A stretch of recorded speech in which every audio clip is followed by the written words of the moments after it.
Hey there, this video is going to be a rebroadcast of a stream I did on Twitch on a Sunday. If you guys don't know, on Sundays on Twitch I do some Capture One editing, and you are welcome to join me there. Just follow me on Twitch, Daniel Norton Photographer. But without further ado, let's just get into it. Yeah, guys, so let's do this. So this should be a fun one. I'm not sure if you caught it or not, but we did God, I forget what it's called now. We did a video about, basically I've done videos before where I've used inexpensive lighting. I mean, that's probably the number one request I get.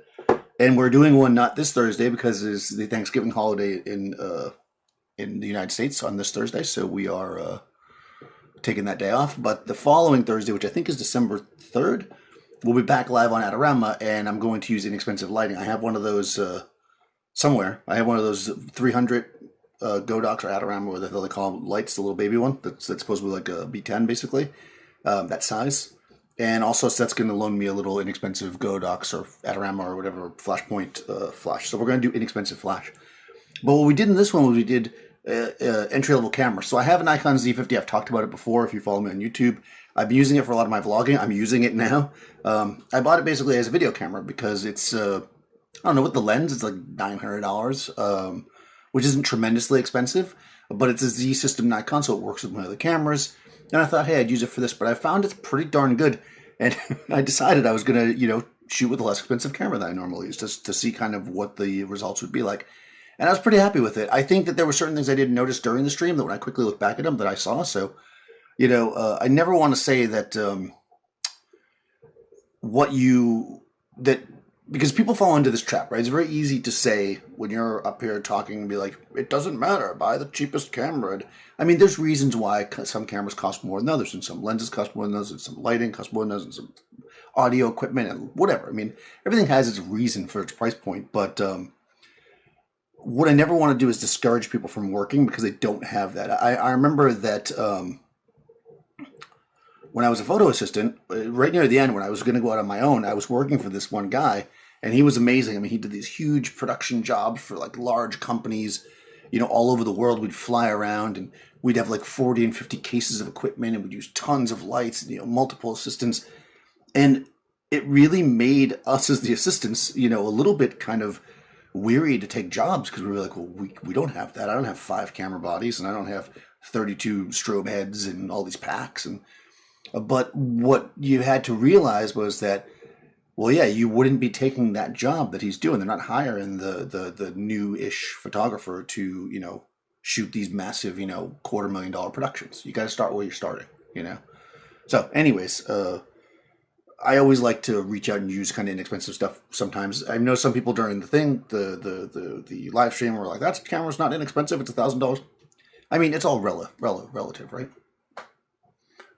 Flashpoint strobe. Very good interfaces, crap. Okay, yeah, we'll see. Do you have that little one? I used it for one video. It does multi-pop, which is pretty cool. They asked me to do a video. It was right at the beginning of COVID, so I don't know. They said they used it. I never saw it anywhere. It's probably on social somewhere. But I thought that was pretty cool to have multi-pop built directly into a monolight. So I thought that was a pretty cool feature. And I also appreciated that it literally said in the description of it that it was going to be off in color. Or it wasn't consistent. I can't remember how they said it, but it was at least honest about that. In that mode. Yeah. Yeah, I mean, I'm not going to be reviewing it. I already used it. I can tell you it's not the Profoto B10. It's okay, though. I mean, it was fine. It did the job. It's hard to really understand.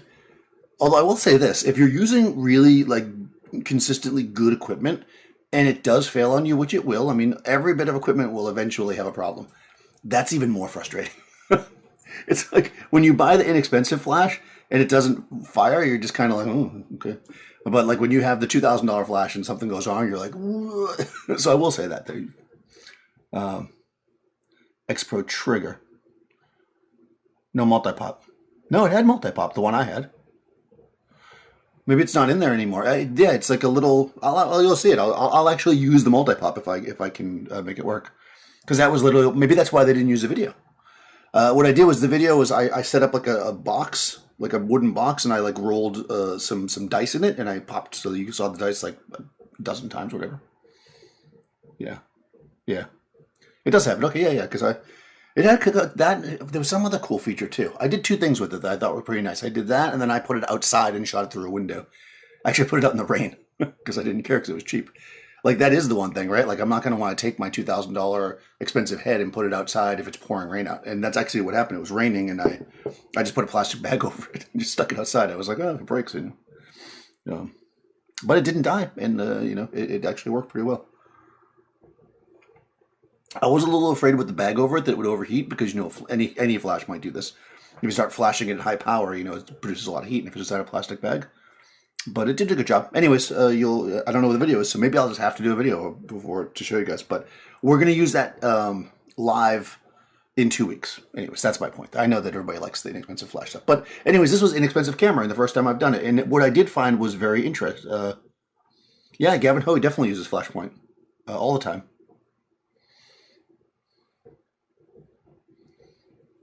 Do I think I'm more free? Well, that's interesting, right?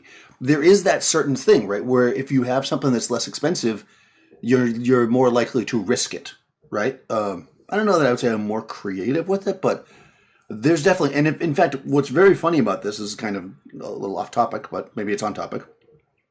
Early on, when DSLRs, and of course now it would become mirrorless cameras more popular, started shooting video, filmmakers were buying them up for exactly that reason. Because you might look at like a 5D Mark II when it was the new camera and it was like $3,000 and be like, that with a lens, let's say that's $5,000. You'd be like, oh man, that's expensive, right? But to a filmmaker who's used to using a $30,000 camera, like that's a drop in the bucket. So they were strapping them all kinds of places and wrecking them, putting them in cars that were crashing, just because they were like, they're so cheap, but still had really good quality. So yeah, there is that, right? There is that thing where you might risk something that if there's a chance that it's going to get damaged, that maybe using something inexpensive might be good. But then at the same time, if it is a risky shoot and it's a once in a lifetime thing, I don't want to risk it not functioning, right? So there is that kind of sweet spot where like you trust it still, but yet it's something you could. Normally I'm using like my older stuff for that. Like if I'm going to risk something, I'll use like my acute pack or something because I don't care as much about it. Although that thing is so powerful. God. Great small softbox. Yeah, I have like a little softbox with it. I'll bust out with the kit they gave me anyways. Hey guys. Anyways, that's what we're going to do. But in this case, we were talking about the little Nikon, and it did a pretty damn good job. I mean, I said this during the live stream, and I was not lying. I had never shot a still picture with this camera before. I bought it just to shoot video. I didn't even like take any snapshots with it. I've never shot stills with it. I had never tethered with it. Although obviously I tested that before the live stream. I happened to have a cable that was micro USB or whatever the heck this little tiny one that goes to this camera was because I had it from my Sony's. So I did have that. And it tethered really easily, actually. It actually connected really nicely to the tethering. And so you don't have to necessarily be using a really expensive camera to tether. That's actually good to know. And it worked pretty well. I will say that I have a very bad habit, and of course I know I have it, so you think I would fix it, of sometimes not waiting for the camera. Like I expect cameras to operate really quickly, and you do need to be more wary with a camera that isn't quite as good. Like when people say a camera is good in low light, they usually are talking about noise. I don't care about that because I generally light stuff. So for me, like I'm never shooting at a gazillion trillion ISO. Anyways, what I care about is if it can focus well in low light, which is something you generally get better results with higher end cameras. And not that they can't focus, not that this camera couldn't focus, but that I did definitely notice, and we'll see because I quickly looked at them. There are some shots that the focus is slightly off, and I think it's because I probably pressed the trigger too fast. I have a bad habit of doing that where I'll shoot and then quickly move without waiting, for the camera to grab it. So I do think that you need to be more wary of that when you're using a less expensive camera, which is another reason why I'm often on a tripod, because I have a bad habit of doing that when I handhold.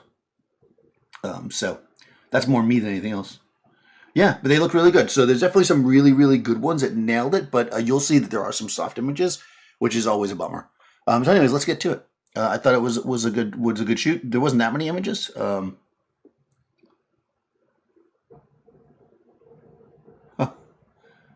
yeah, of course. I mean, yeah, digital cameras just keep getting better, but also our expectations are higher. So I think you have to look at it like that. All right, so let's do this. So I'm gonna switch to my screen here. Let's see if that's working. Yeah, all right. Oh, I didn't put a picture up this time. I was playing a game, so I have my screen up for the game. All right, but you can see over here, I know it's a little bit hard to see, but over here, I'm gonna open up one of my Drobos. Oh, actually, no, it's on the desktop still, because we just shot it. I just made a copy of it on the desktop. Okay, so this is it right here. I always name, so when I'm doing a project like this, it's probably hard to see, but I always name the project with the date, and then what it is. And it was on set live, entry level camera. So there's the Capture One folder for it. We're gonna open it up. Wow, that's really funny that you say a 10-year-old 60D. I did the video for the 60D when it came out, so it's like, wow, it might have been one of my earlier videos I did. The most challenging video I ever did for Canon was the 80D, because I talk fast, and saying 80D fast can come off not how you want it. So, yes, that was the most challenging, only because of what you had to say. Whew. All right, so I am in Capture One, still Capture One 20, even though 21 is out and they're teasing it and they keep telling me to download it. I haven't done it yet because I'm lazy. So we're in Capture One 20. These are the images from the live shoot. I'm still actually in the same screen I was in when I captured them all, so normally you'd see the camera over here. Typically when I'm doing my editing, though, I usually float around here. This is my kind of, this is the icon for like your general exposure settings. This is where I generally live. Over here is your color settings. I don't do that much with color in post. A little bit sometimes, but not a lot. And then you've got like your zoom in screens and stuff. Someday, if you guys are interested, let me know if you in the chat here if you're interested in me doing one of these where we're not actually editing, but we're just setting up Capture One. Because I do plan on resetting my Capture One. Oh, somebody is sending me messages. Close.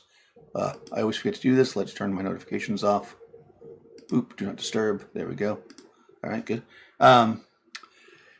If you're interested in a session where we go through and we set it up, because the way I had my Capture One before, but I was too lazy to reset it again, was I made an extra one of these, because you can do that, and I just put the stuff I use all the time, mostly when I'm capturing in there. Like, for instance, when I'm shooting for a job, in this capture screen with my camera, I always, oh, actually, I do have it here. I always have, no, not that one. No, I don't have it there. I usually have a zoom in screen here, like a punch in where it's like 100% and stuff like that. So we'll set it up. If you're interested, let me know that in the chat. But anyways, we're not going to do that today. All right, so this is where I basically do my editing. We can see here this first frame is the black frame. Now, before we do anything, I'm going to select everything. So Command A. This is all the shots we made for the day with the Z50. And I'm going to hit the number 3, which is going to rate them all 3 stars. So we are going to edit by removing the ones that we don't think are our best work, right? We're not going to look for the good ones. We're going to get rid of the ones we don't like. And the way we're going to do that is we're going to change their rating. We're going to change it from 3 stars to 2 stars, and then they will be out of our search. And so first we have to set our search up, which is right here. And we're going to say 3 stars or higher. Oh, you know what? Also, let me just check something here on my noise reduction. I realized I had my noise reduction set weird.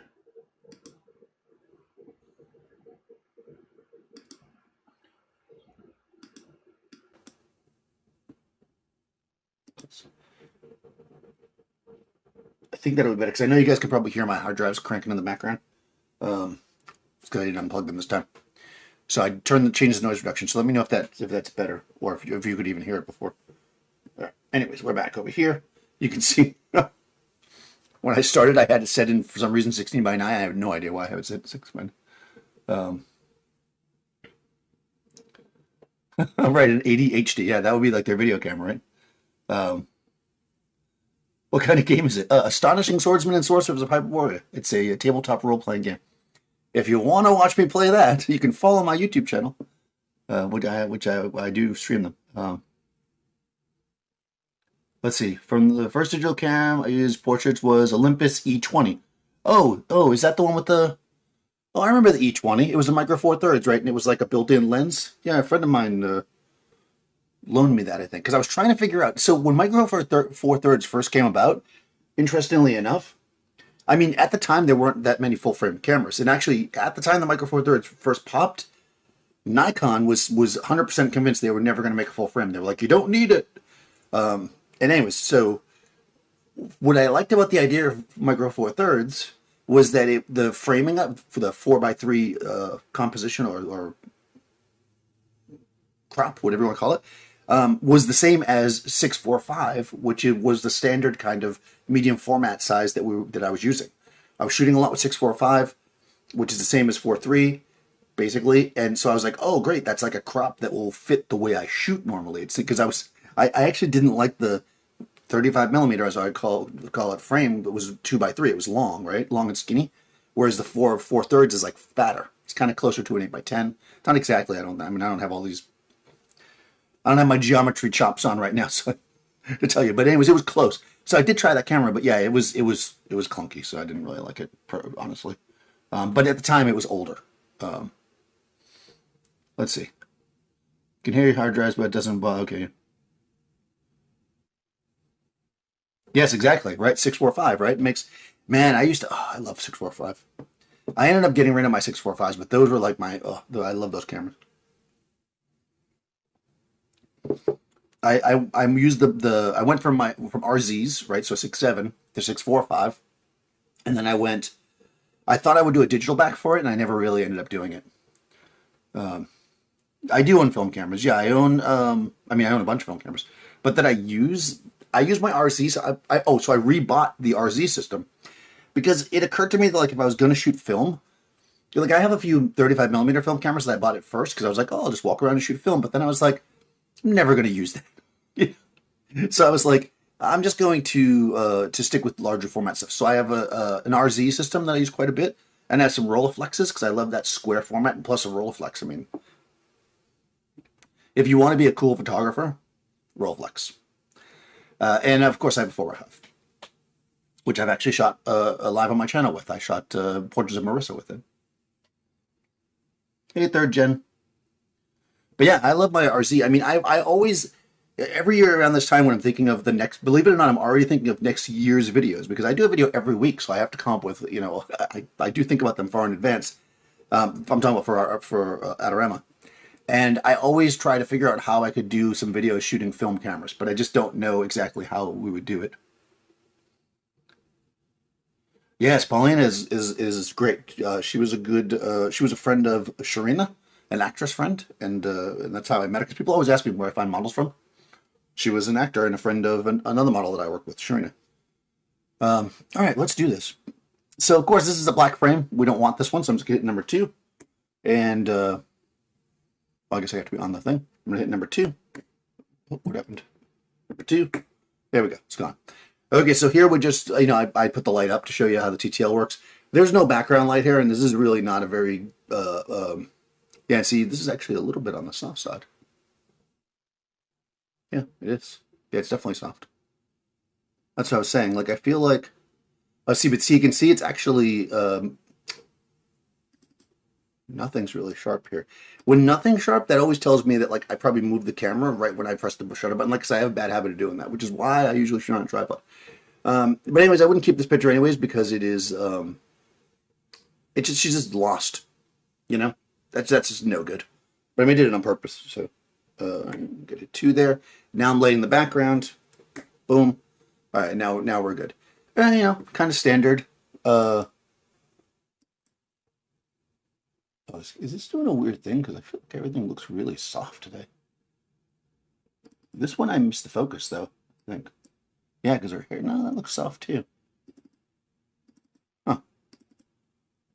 I'm wondering. Let me just do something here, guys, because maybe I actually need to do this. So I should have done this when I was, trying to remember how to do it. I want to rebuild my, regenerate previews. Let's just do that. Boom. All right, let's see. Yeah, that's not a soft shot. That is that's out of focus.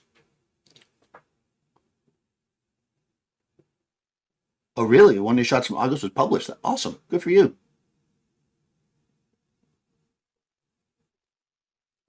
Yes, I do keep the black frames. I mean, they don't take up that much space. I mean, I guess you could do that. I mean, there is, so actually, we'll talk about that for a second. So let's say, because this is out of focus, I'm never going to use this, right? I could hit delete, right? And what delete will do is it will move it to my trash, right? So if you go over here, there is a trash folder. So I see I do throw things away.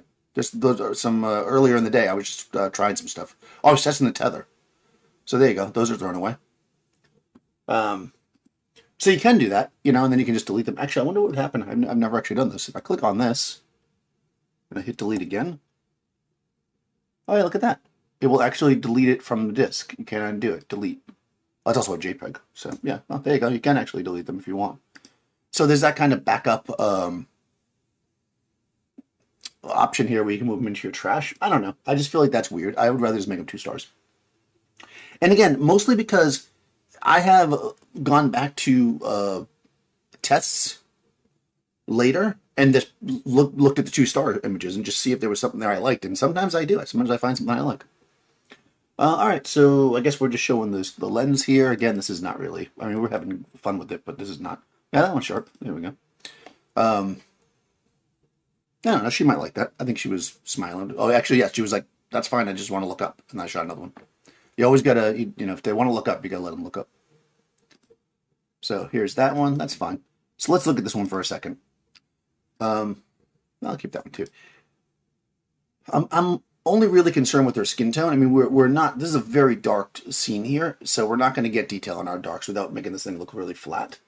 But, you know, let's just go into it. Let's go into let's do something a little different. We're going to do something different, guys. It's Sunday. I guess it's always Sunday. We're going to try something different.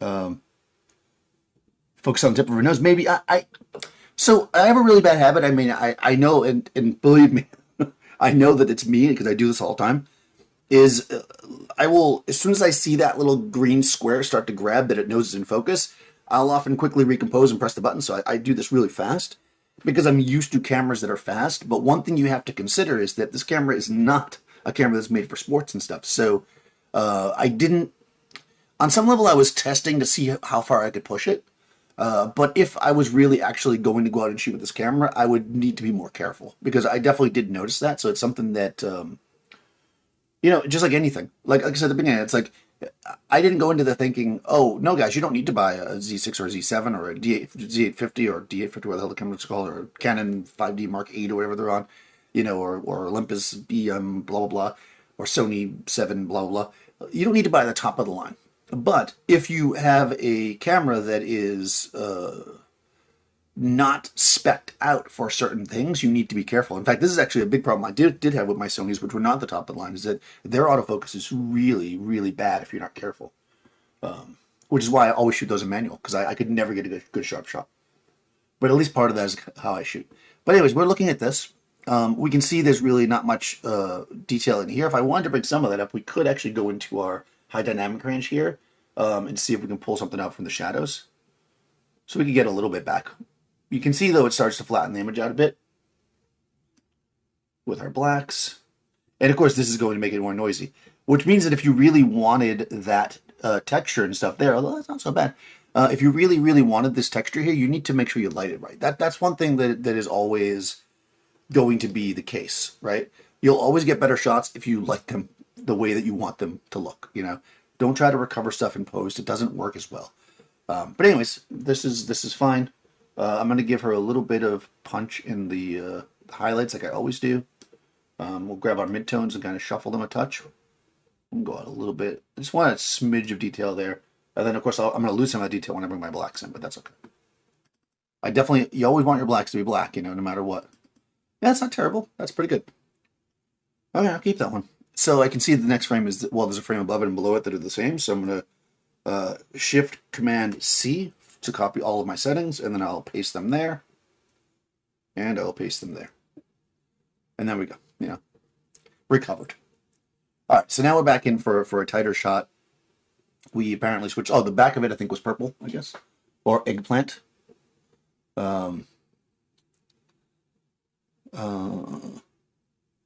Yeah, these backgrounds are great, and actually, I don't know when it's going to be published, but Seth is doing an entire. The reason why we have them is Seth's doing an entire video on these backgrounds, so you'll get a lot of. He did some cool stuff with it.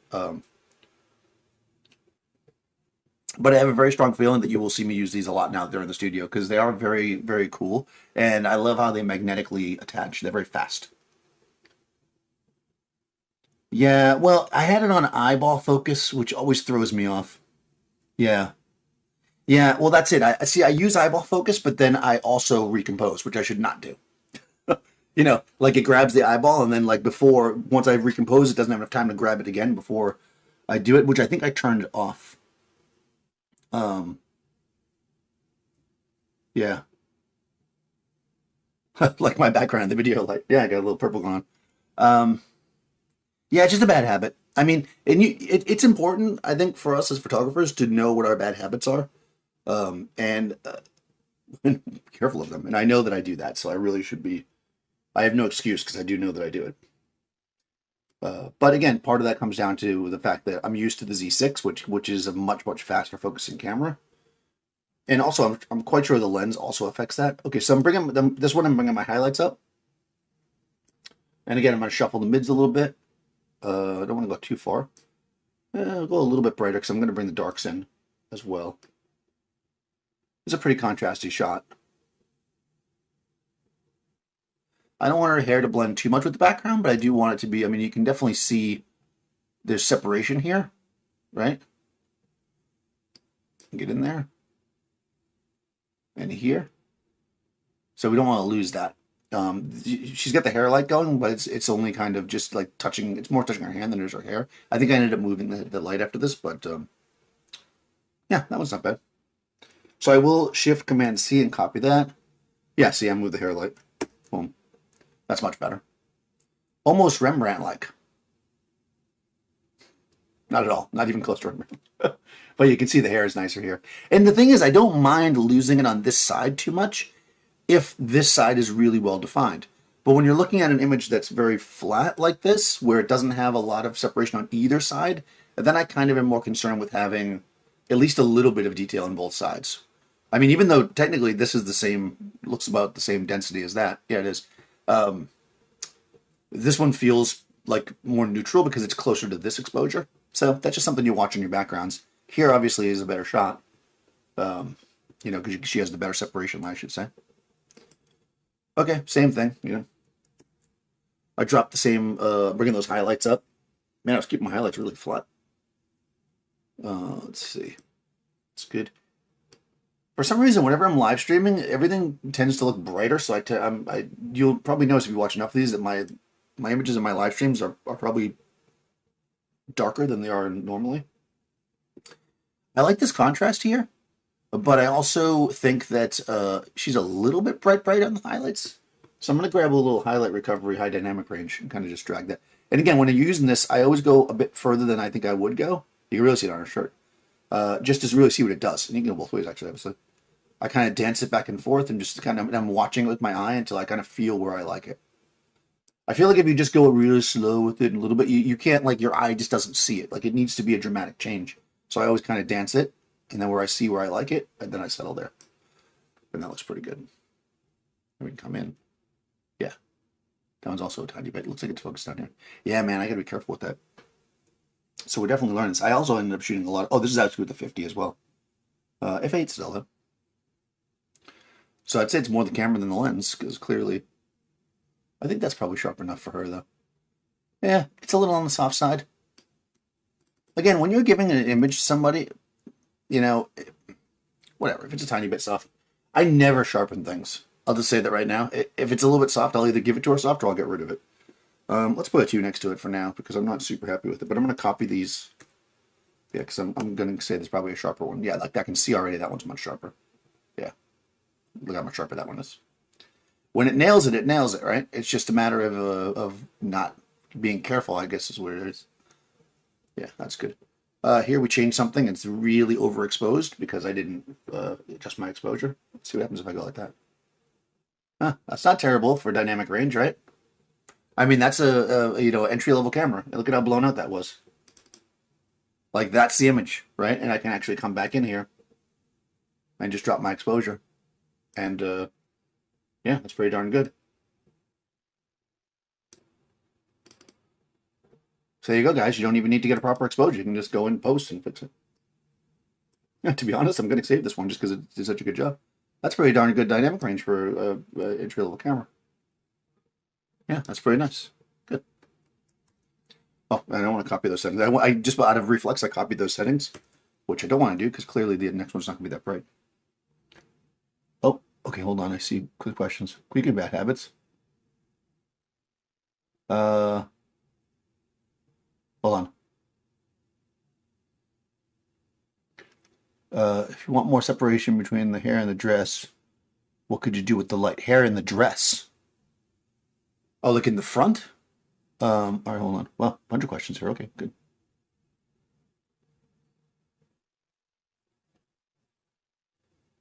Yeah, I mean, okay, so, right, I just had two lights. Yeah, so let's go back here since we're talking about this. So, right, I just had the two lights. I wanted to keep it simple because, again, already, you know, even though it was inexpensive camera, not inexpensive lights, I was using ProPhoto and they're expensive, blah, blah, and people definitely complain about that. I didn't want to use like 1,000 lights. I just felt like keeping it as simple as possible for this made the most sense. Yes, if you were trying to get even more separation here, if you wanted it to be more even, there's two ways you could do it. If you only had the two lights like I did, you would have been better off lighting the background. I didn't do that, like lighting the background. What I did here was I actually had a softbox on the side, and I let the light kind of rip across, and light the background, then fade to dark. Like that's just the look I was going for. Because of that, my hair light's on this side, and it all works out. If I was lighting the background separately, I would have just made it bright enough behind her to separate her. You know, again, without using more lights. The other way to do it could have been to add a second light, just like, you know, a third light, I guess it would be. So repeat this light on this side. That to me can tend to look a little bit too glamoury for my particular style. So I don't usually do that. If I want her to really separate with both, you know, both sides of her head, then I'm going to, generally speaking, make the background brighter. Like that would be my solution there.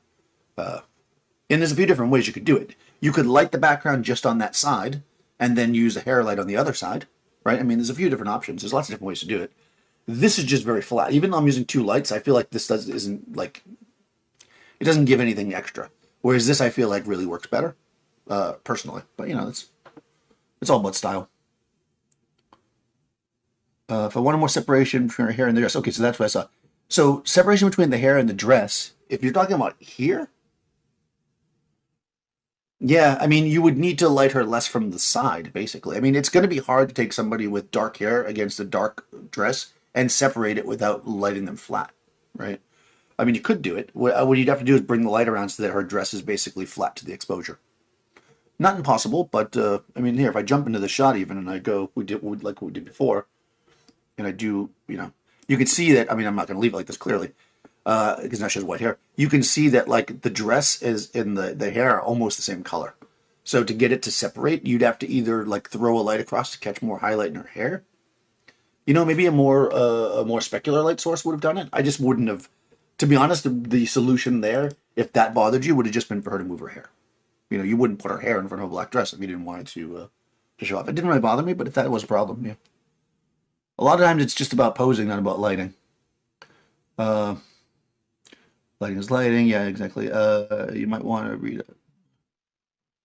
Smooth gradations. Yeah. Product photography is kind of unique in a way. Yep, that's true. Yeah. Well, and I think too, like when you're doing product photography, as you guys are kind of talking about, if you take a bottle of wine, right, and you blast it from both sides with light and it has that rim around it and it's sitting there, that looks good and it's kind of a standard thing that people do. But to light a person like that, it doesn't necessarily feel like you don't usually see somebody with a whole rim of light going around their head. It's very unnatural, and it's not something that is common, right? Unless you see somebody like on stage, right? There's a certain glamour to that. If somebody's up on stage singing a song, they're very heavily backlit. They've got the kickers coming from below, like the footlights, right? This feels very glamorous. It feels has a certain style to it. That's a very different portrait than a portrait that feels kind of more natural, where in most cases, somebody lit more in a more natural way is not going to have that. Their separation light should kind of be the type of thing where it's like, you know, we're talking about it pretty heavily here, but if you just ask somebody who didn't know anything about photography how this was lit, they might not even notice the light on her hair, because it just feels, I mean, this is a little bit bright, but it just feels like it should be there. Like it's not wrong, right? They don't see it, and that's what you want. You want light that feels natural enough, but also accentuates your image. To me, as far as a separation line was. So that's why I would not light people like products unless you're going for something very specific. Also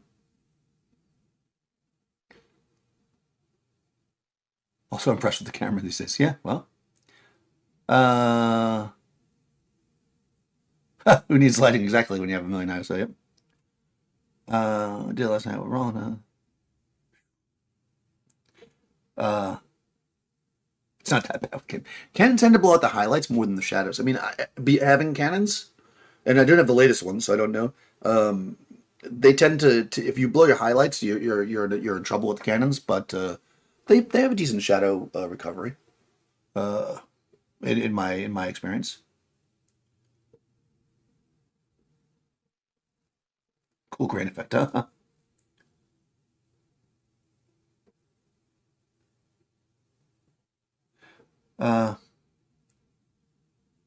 Yeah. Well, yeah, specular light, exactly. So if you wanted the hair to separate, I mean, I'm using very, very diffuse and large, both soft and diffuse sources. So also the angle of light makes a difference. You know, remember that angle in, angle out. So if my softbox is like over here, it's not actually reflecting the oils from my hair back at the camera properly. You'd need to really hit it at the right angle. So, a beauty dish with the silver one I use with no grid would probably bring the hair out against a black shirt. I just generally in this case though, because I want this style of light, I would just move her hair. I mean, again, I don't think that it's you're not losing in the lighting game just because you have to trade somebody's pose to work with the light. I mean, it'll happen. All right, so here, I don't know what I did there. I guess I turned off the backlight.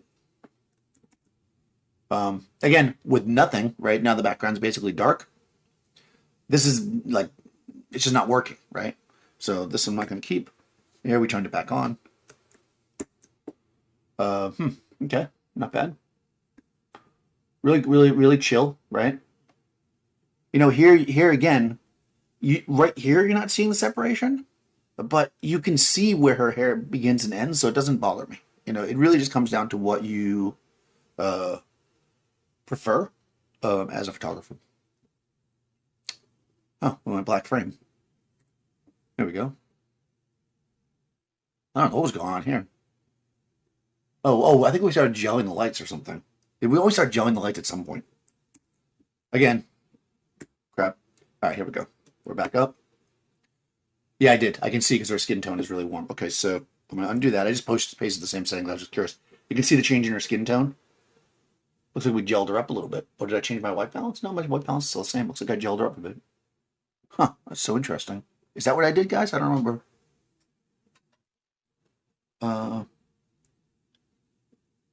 Blasting hair light.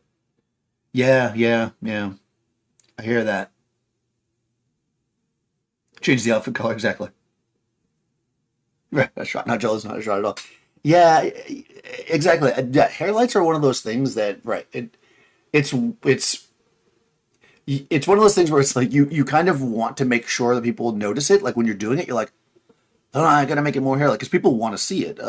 But you just have to tone it to whichever image you're doing. Like a more subtle hair light is more my style, but you know, it all depends on what you're going for. I mean, to be honest, I didn't use hair lights for a long time. I was very much a one big light source guy from far away. Kind of like how they light movies, like use like a big 6-foot silk like 10 feet away, and then I would shoot multiple lights through it to get it would be a large source, but it would have like hot spots in it. That was very much how I used to light, which means I never used hair lights because I just used the one light. That was very much how I used to shoot. But we change. I think as I started like doing more like interviews and doing more stuff in actual filmmaking is where I realized how important it is to add that dimensionality, especially to a video with the hair lights. So I really started getting into using them a lot more. I'm just moving the mids over a little bit here, kind of flattening her out.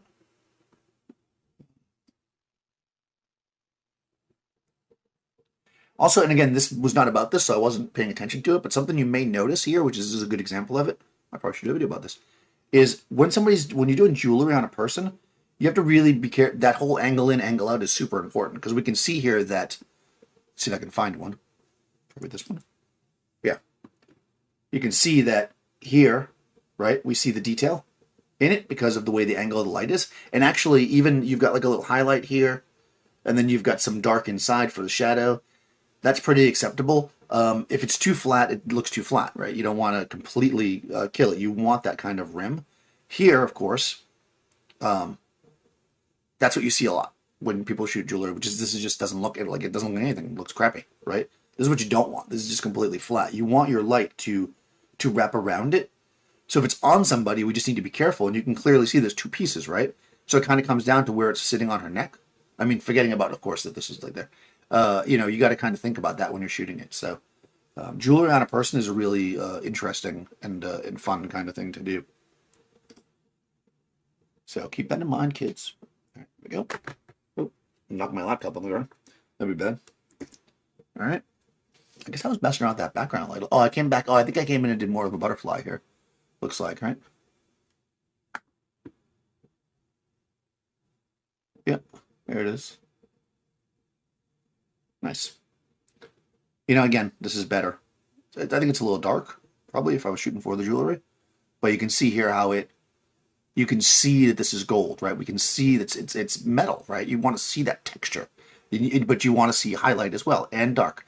That's what makes something look three-dimensional. That's how you know something is gold or silver or whatever, is that it has, or glass, that it has reflection. You just have to control the reflection. I think that's what people usually lose it. You know, they buy those tents, and they throw stuff in there, and everything just looks flat. Ugh.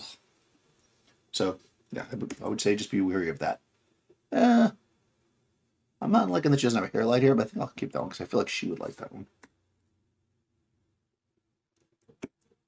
Wow, we really got all over the place with the exposure here, huh? I'm just giving myself a little bit more exposure. I guess I was going for a darker shot here with the more beauty vibe. Oh, I've switched to the 50 as well. Oh, I think I was messing around with the speed of the kind of thing, shutter speed.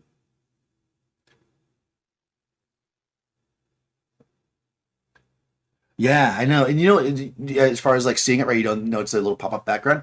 The other thing I kind of wish I had had, but I wanted to commit to the idea of using the camera the way it was, is that a long lens helps. You know, a background like this is where you want to step into a long lens, because you can really get like, you know, compress with that, like a nice, like a 135. Works really nice on long small backgrounds.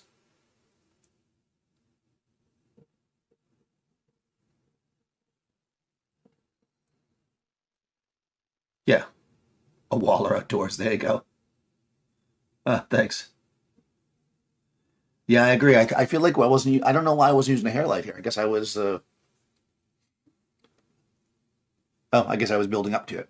That's what you always see in these demos, right? It's like I do a couple shots and I build up, and so here's no hair light, you know. And then we come back in again, and I'm establishing it. I don't know what I did there. Huh. Man, we got some weird exposure action going on.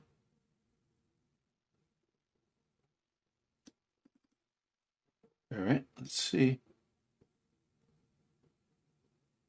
I'm giving myself a bit of exposure. Usually it's somewhere in like the half a stop range, a lot of these. I'm not sure if I had left it in manual or if the T-tail was acting goofy, which it sometimes can do.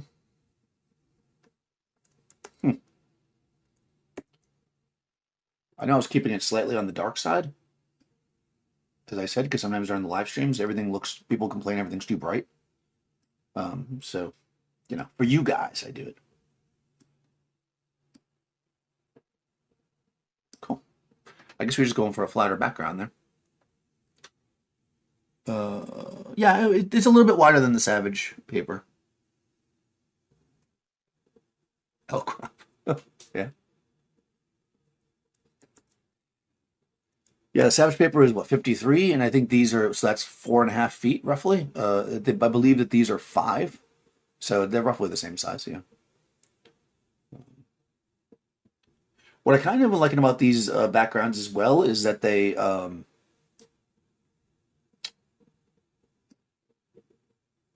lot of times with these pop-up ones, they'll be like, oh, it's 5x7, but it's really like rounded at the top, like a very much an oval. So you lose like a foot of the width when you're at the top, you know, because because your top half of it, like the top foot and the bottom foot of it is much more narrow. These are kind of, I mean, they're not squared off, but they're very like wide at the top comparatively. So I kind of like that.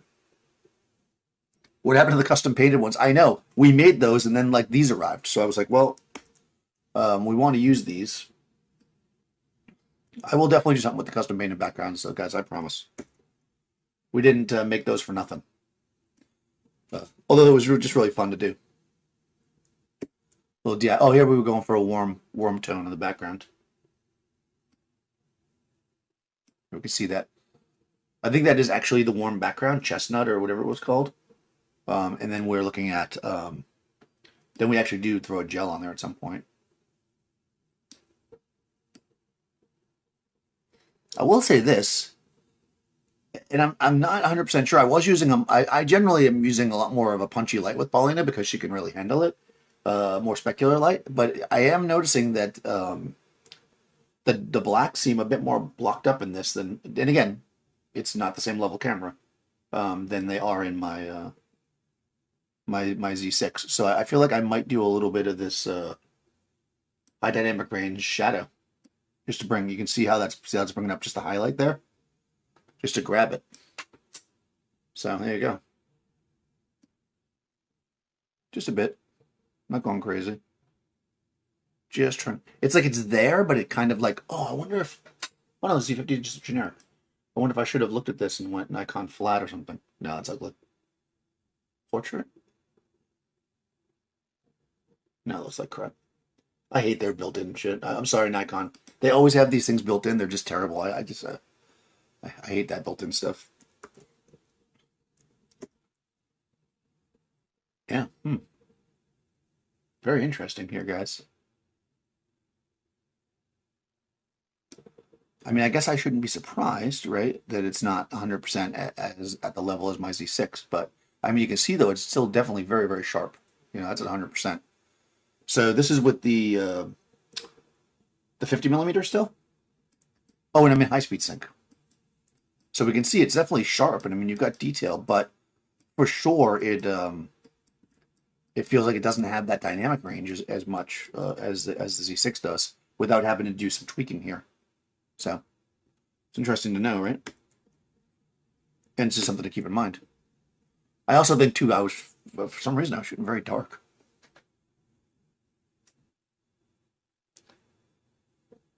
Right, Bronco for short models, exactly. Uh, yeah, exactly. I think I did turn it. In fact, it may already be sideways. At some point, I turned it sideways.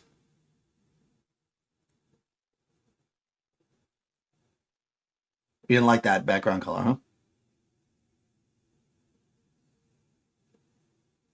Yeah,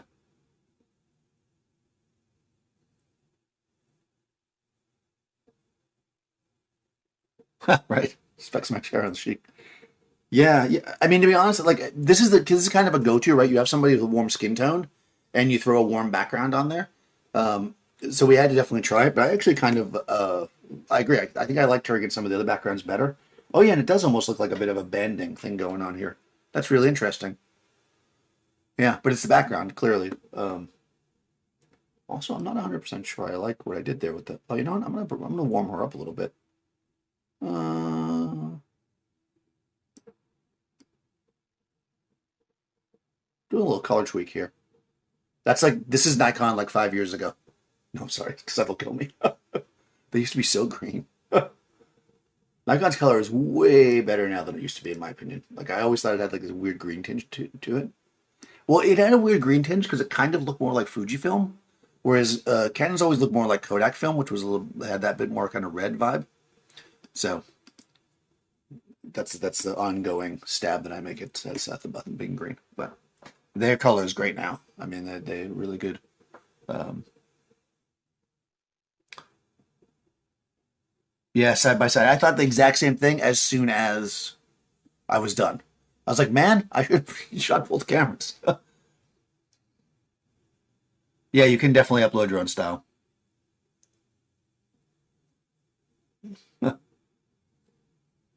Yeah, Canon has this beautiful. The thing about Canon, I mean, nothing. This is not meant as negative. It's a little soft there. Oh no, I'm at 100%. That's not. I am just a tiny bit soft. Um, this is not meant as a negative towards Canon, but most consumers really enjoy Canon. This is the reason why, a lot of wedding photographers use them, is because your average person tends to drift more in the direction of a Canon camera because it has that like punchy red tone, which is very appealing. It's very advertising. Like I remember when I was an assistant working for advertising photographers, they would always like use like warming filters on the lens and stuff, and they'd be like, "Yeah, advertising is always warm," and it's true. Like generally, if you look at a lot of ads, I mean not all ads obviously, but they had that kind of warm, smushy feeling, and I feel like Canon really brings that out. Their color is really that. So like, if you're like buying a camera for somebody who's not a photographer, I would never buy anything but a camera. Not to say that you wouldn't buy it for a photographer. But I'm just saying like your average person, I think, it might not have the sensibility to really see the color as well in the Nikons. I could be wrong there. I mean, that's just been my general feelings. I'm talking more point and shoots too versus actual DSLRs. I don't know what the hell I was doing here. What was this all about? That's like garbage. All right, get rid of that. There we go. I don't know what that garbage picture was there for. Yeah, I just always found that. Like somebody would be like, I want to get a camera. I'd be like, Canon. So there you go. That's my opinion on that. The camera I definitely wouldn't recommend for somebody that wasn't willing to do tweaking is a Sony. Their images look terrible out of camera. They're well, I guess if you upload certain color styles to them, they look fun. But their base color styles, ugh, they're so flat. Oh yeah, this is my opinion. Yeah. Yeah, exactly. It's very, very Kodak. I mean, and again, nothing. I'm not making a judgment. The way you can do. Oh, well, thank you. Yeah. Let me tell you something. I would not be able to do the live the way I do if it was not for Seth. Uh, he's there fielding the questions and letting me know what's going on. It's really difficult when you're trying to like talk to the people, and when you're virtual. It's much easier in person because I can see people there. But like I get in my own head. So I'm glad that I'm there. So he yells at me. He's like, "Pay attention," and then I do. You like this lighting? Yeah, this is a good lighting for. This is. I think this has got to be like more of a. Yeah, it is. It's basically a butterfly. This is how I light women. I mean, this is basically butterfly lighting, more or less. I don't think I went up. I didn't actually boom the light. I just kind of went under it. Right. I think I was hiding behind it. And then I believe she's just relatively close to the background, so it's just one light at this point. I could be wrong about that. I cannot remember.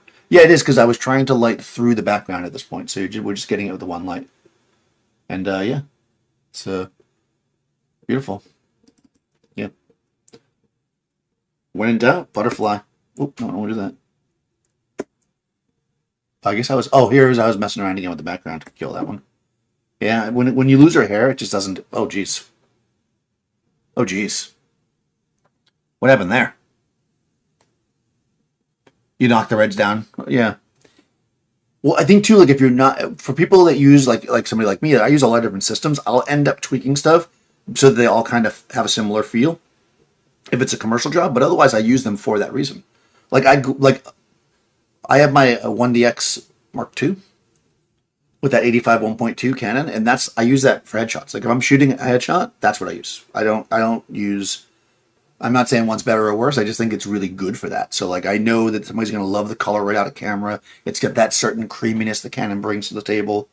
I think the Z6, which is what I've been using a lot, is like a great workhorse camera. Like it's good for kind of everything. But man, if I'm shooting a headshot, that Canon comes out. Yeah, definitely Canon has great color.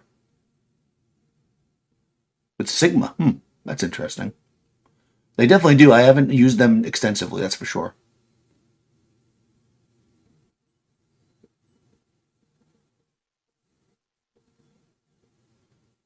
Yeah. The Roz. Am I Fraser or am I Roz? That's the question. I always saw myself more as a Nigel, I guess.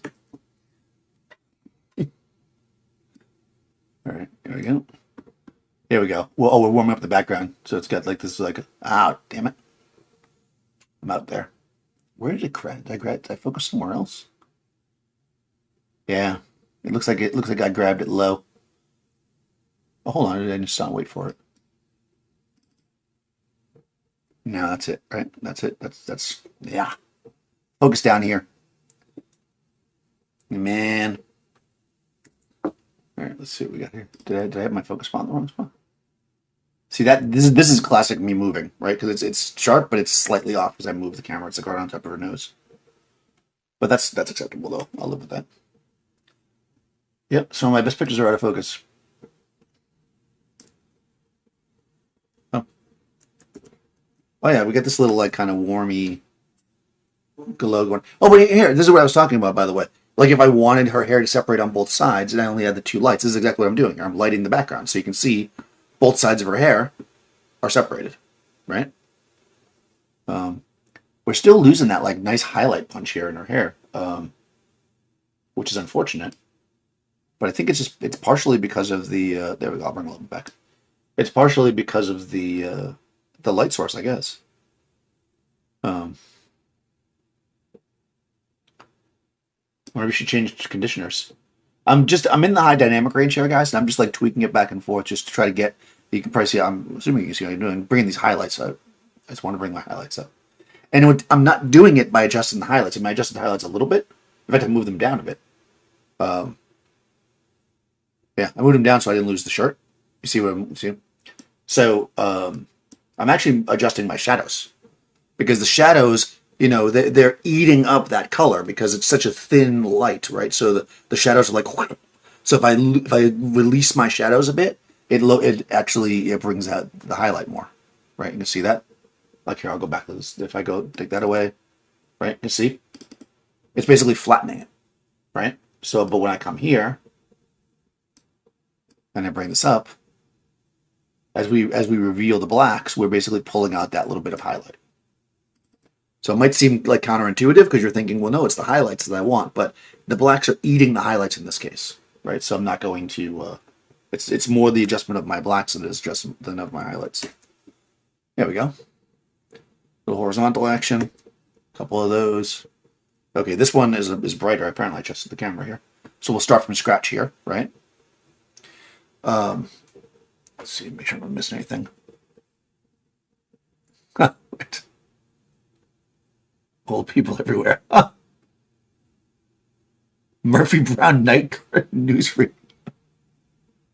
Oh man, yeah, that will make us old.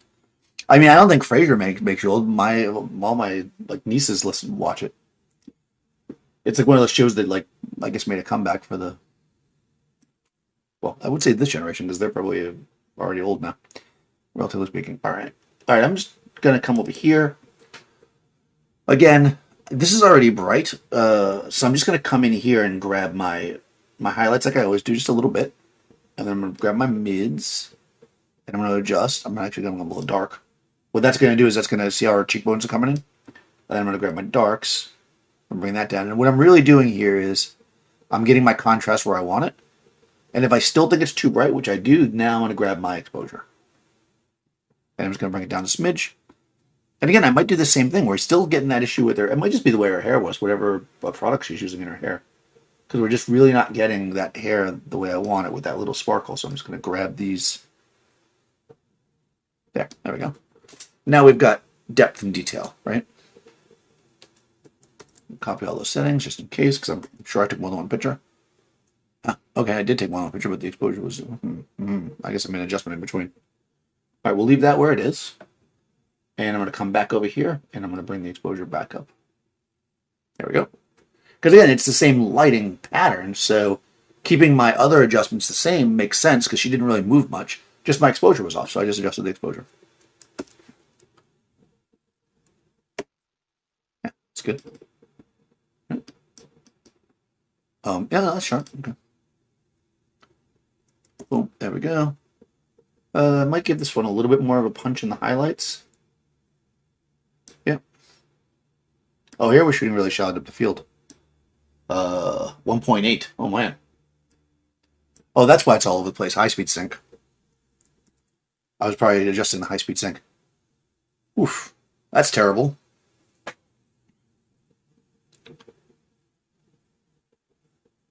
Cocaine party.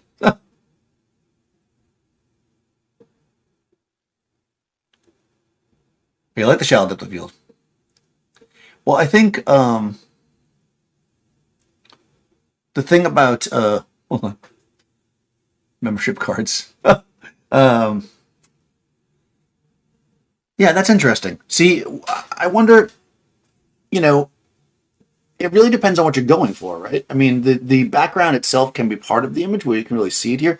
I feel like this one, because we had it sideways, I was getting too many wrinkles, which I did eventually fix. So that was distracting, I think, a bit. But I kind of like having texture in the background, where you can see it a bit. Like there, I think it works well. The autofocus, you end up with just. I could have done this with paper, you know. I'm not saying it's bad, but I'm saying that I wouldn't always shoot wide open against these backgrounds because I don't know why you'd bother having those backgrounds. All right, so once again, we went a little over the top here with the exposure. Let's drop it down. It's kind of a silly shot, but sometimes it's nice to give them a silly shot. Nah, okay. Oh yeah, this is the color I really like, sage. We're getting ready for Thanksgiving. Gotta have some sage dressing. Ooh, that's a smidge soft. See, it's just barely off, right? It's like sharp here. Yeah. Okay, I'll keep it though. It's not that bad. All right, so I'm gonna grab my highlight slider a little bit more. Again, I'm starting with those other settings just to see where I'm at. There's no reason to start everything from scratch. If you already have a base setting. Here we go. The darks I want to leave here. And again, I'm just kind of raking it back and forth. I always move them back and forth. And each time you move one, you have to consider what it might be doing to the other ones. Yeah, it's good. All right. All right, that was different light, clearly. Getting almost Rembrandt-y there.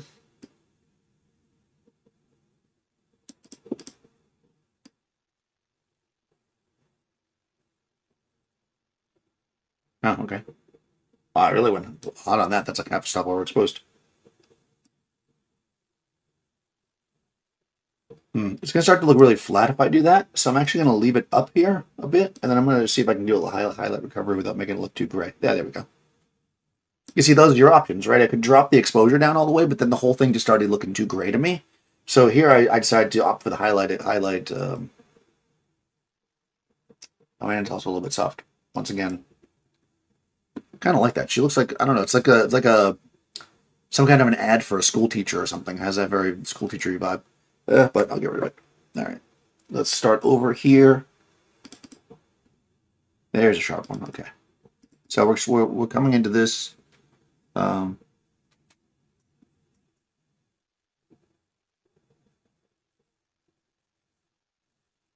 do you compare them to gravity background? I have no idea what a gravity background is. You find them distracting. Yeah, I don't know. I don't feel the same way. But if that's what, again, that's style.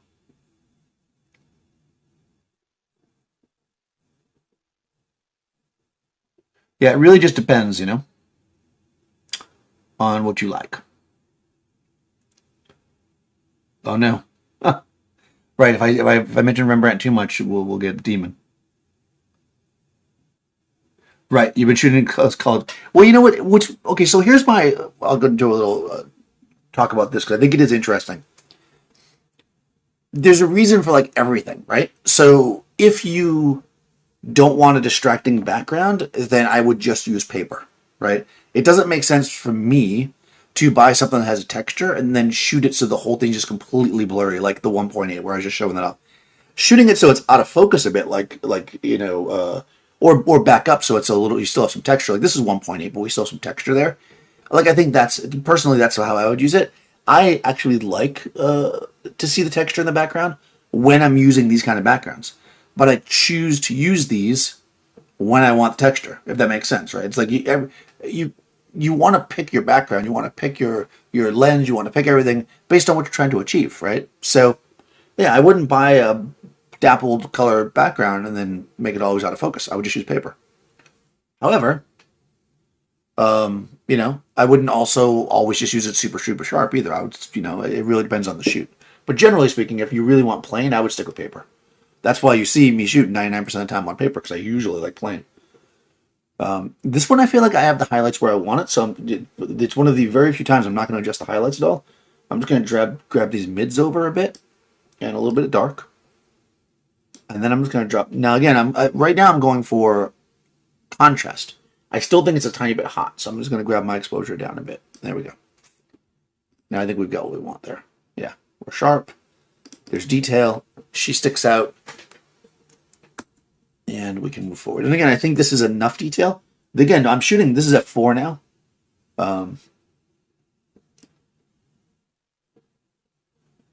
Again, it's mostly the same light source, so I'm keeping the other stuff the same, and I'm just going to bring the exposure around a bit.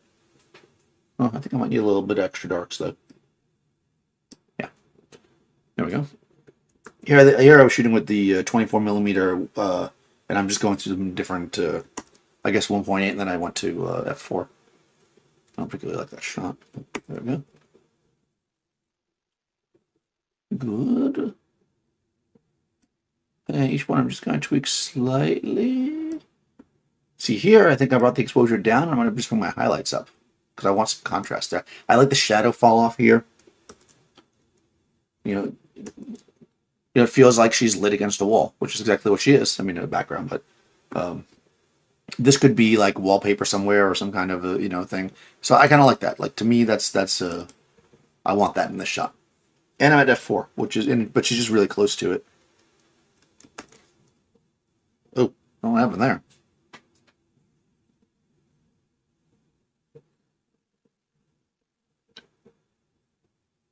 Yeah, it really just depends on what you're doing, I mean, some of my favorite shots of like just beautiful, portrait shots are against these like kind of old-fashioned looking, which is what I always think of when I see these like textured backgrounds, right? And then sometimes I see shots against them and I'm just like, oh god, that's like a bad high school picture. It just really depends on what you're looking for,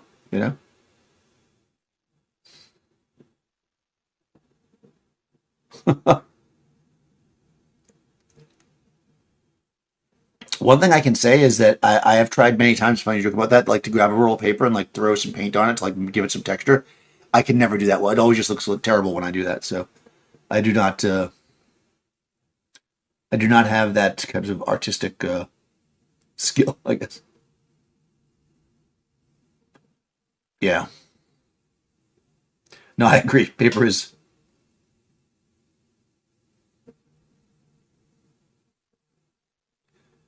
Yeah, it looks like noise. See, I think that's just you as a photographer looking at things and seeing something that's not there. A lot of times as photographers, we look at stuff and we're just like, oh, that looks like noise. Civilians have no idea what you're talking about when you say stuff like that. To them, it looks like a dappled background. I will say this, though. I kind of wish I had steamed these. Because you can definitely see there's like slight texture here that I would like to have removed. And if I was using it for a job, I certainly would have steamed it. But yeah, I think you're reading into something that's not there, which is not uncommon for photographers. Oh, I see what I did here. Oh, okay. I got the exposure bad, but I kind of like the way the light is. That's almost a... No, it's not actually. All right. Interestingly enough, I'm using the contrast slider, which I almost never do, but I just want to see if I can reduce the contrast a smidge. Yeah. Then I'm going to come over here and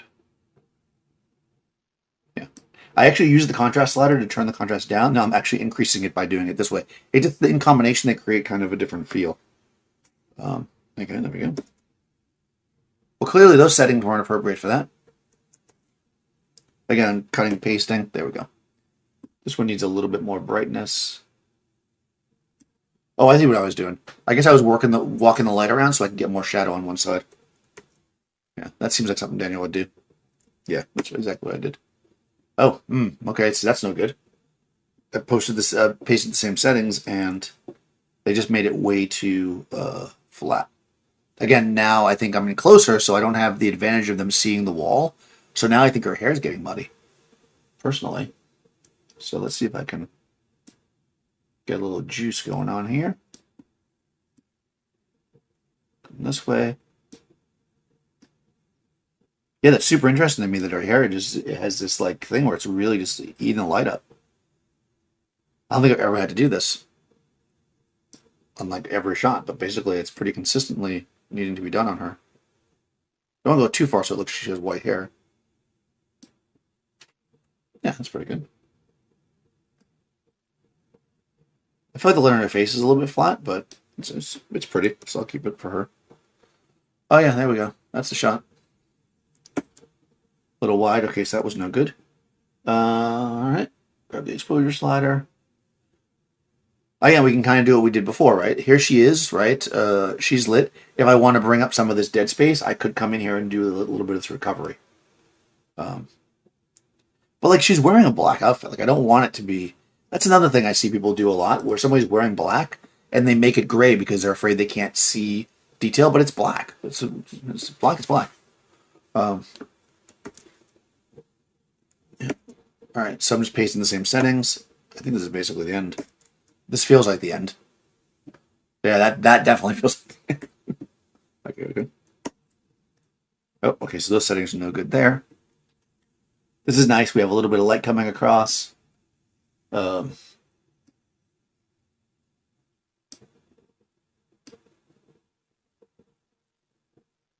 of a Rembrandt-y feel. Did he show up? No, not yet. Okay.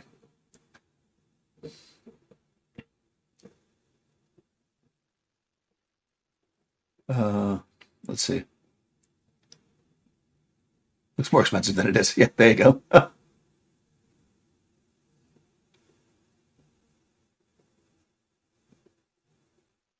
Right. Her hair is eating up Liza because it's black. I mean, yes and no, right? Because hair in and of itself is generally very reflective because it has oils in it. So usually even black hair will reflect back enough light that you can actually see. In fact, God, how long ago was that? I did a video on this actually, very specifically. And I did it, it was kind of like a reply video because somebody else who is well known online did a video and talked about how you needed a lot of light to get dark hair to show up. And so I made a video where I just lit it with one light and you could totally see it. But for some reason, her hair, and maybe it's because she conditioned it that day or has a certain product in it, the oils in her hair are just not picking up. Normally, you would be able to see, like up here, I'm very surprised that her hair is not picking up the light better more than it is. It's actually very unusual. So yeah, I don't know. Normally even dark hair will pick up light if you hit it right. But like I said, it's probably at least partially due to the fact that I am using such a diffuse light and not using any kind of punchy light, which is what I normally use with her. So that could really be why. The Nikon white balance is not jumping around as much. Well, I don't think I had an auto white balance. I had it locked in. You like seeing the BTFs? Yeah, it's kind of fun, right, to shoot the scene. I always tell myself I should do that just to frame so I remember what I did, but then I forget. But we just happen to do it here because I had a wide lens on. Yeah.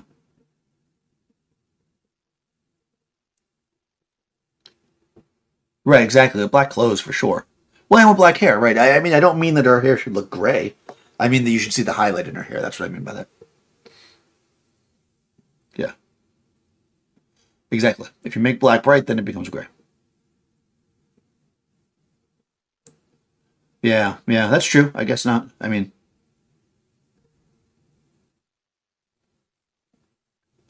dyed hair. Well, I should dye my hair. I don't think her hair is dyed though.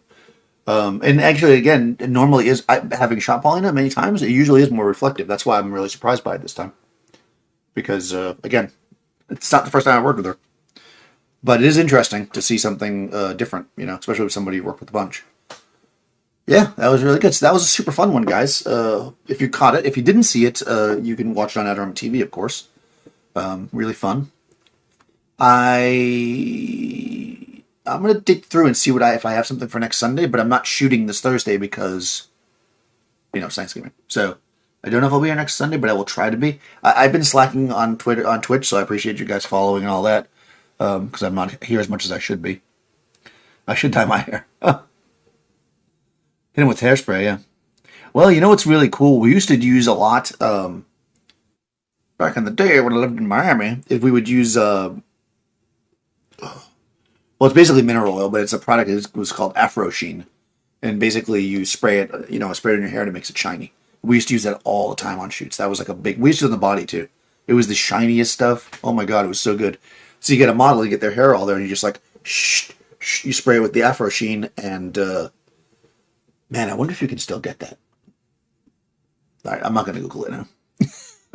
I'm tempted to Google it, but I will not.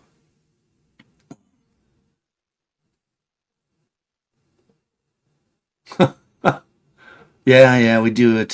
Thanksgiving was last month. Was last month, yeah. Yeah. Oh, thanks, guys. Yeah, yeah. If you guys celebrate such things, eat some turkey or whatever you do. If not, just have a good Thursday, I guess. I will try to be back next Sunday, but if not, but again, the following week. So put that up on your calendar. The 3rd, I think, is of December. I'll look it up right now so I can tell you. I'm going to shoot with the flashpoint light, so we'll see where that goes. Yeah, December 3rd. We'll get a model in there, and we'll shoot with some inexpensive light. Seth has a flashpoint speed light that's like a $50 speed light or whatever it costs. We're going to use that, and I have that 300 light, so we'll use some inexpensive stuff. Yeah, Afro Sheen. Yeah, see if you can find it. It's basically just mineral oil spray. I think that's what they call it now. But it was a brand that we used to use, and it was called Afro Sheen. But yeah, it puts the oils on the hair. Of course, it's going to make their hair oily, so you can let them know that. But yeah, so yeah, guys, thanks for following or watching or whatever you do here, and I'll see you next time.